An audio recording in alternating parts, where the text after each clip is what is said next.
അരിയിൽ കല്ലുണ്ടോ അത് വെയിറ്റ് കൂട്ടാൻ വേണ്ടിയിട്ട് മാത്രം ഉപയോഗിക്കുന്നതാണെന്നാണ് നമ്മളെല്ലാവരും വിചാരിക്കുന്നത്. സാധാരണക്കാരുടെ ഒരു ചിന്ത അങ്ങനെ തന്നെയാണ്.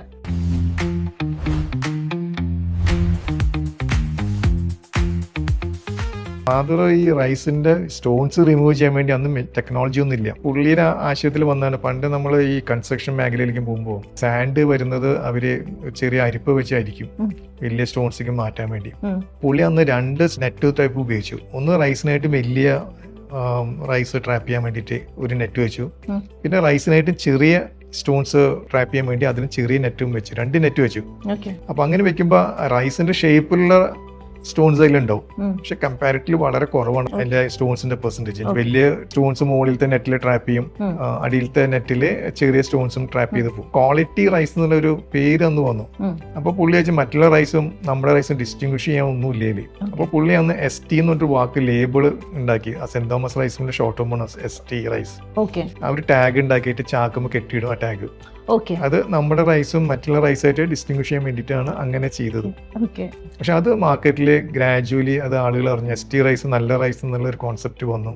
ഒരു സ്റ്റേജ് കഴിഞ്ഞപ്പോൾ നമുക്ക് കൊടുക്കാൻ പറ്റാണ്ടായി റൈസ്. ശരിക്കും നമ്മുടെ അരിയങ്ങാടിയിൽ തന്നെയാണ് ഈ ഒരു ബിസിനസ് സ്റ്റാർട്ട് ചെയ്ത് ഇപ്പൊ ഈ പറയുന്ന സിറ്റുവേഷനിലേക്ക് എത്തിയിട്ടുള്ളത് അല്ലേ? വിചാരിച്ച ക്വാണ്ടിറ്റി നമുക്ക് കിട്ടാണ്ടായപ്പോൾ നമ്മൾ വേറൊരു റൈസ് മില്ല് നമ്മൾ മേടിച്ചു. അത് കുറച്ചുകൂടി മെക്കനൈസ് ചെയ്തതായിരുന്നു. പണ്ടൊക്കെയാണെങ്കിൽ ഒരു കളർ മാത്രം ഉണ്ടായിരുന്നില്ല, 3 പ്രാവശ്യം ഇടാ ചെയ്തിരുന്നത്. അപ്പൊ പുതിയ ഇത് വന്നപ്പോൾ നമ്മൾ അതിൽ കംപ്ലീറ്റ് ഒരു സൈഡിൽ നെല്ലിട്ട് കഴിഞ്ഞാൽ മറ്റേ സൈഡിൽ അരിയായിട്ട് വന്ന് വീഴും. പിന്നെ ആ സമയത്താണ് ഡീസ്ട്രോണിംഗ് എന്നൊരു മെഷീൻ ഫസ്റ്റ് ടൈം ഇൻട്രൊഡ്യൂസ് ചെയ്ത്. എത്ര വർഷം മുമ്പായിരുന്നു ഈ ഒരു? ഏകദേശം ഒരു 80s.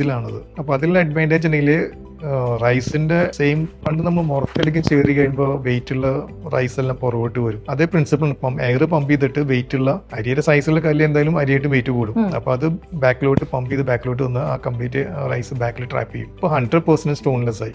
അപ്പോൾ കേരളത്തിലെ ആദ്യത്തെ ഒരു സ്റ്റോൺലെസ് റൈസ് ആയിരുന്നത്.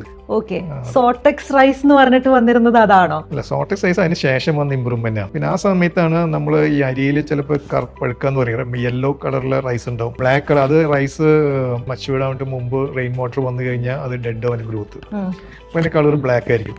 ഇപ്പൊ നോർമലി ഈ റൈസില് ഈ യെല്ലോ കളറും ഈ ബ്ലാക്ക് റൈസും നോർമലി കാണും നമ്മൾ.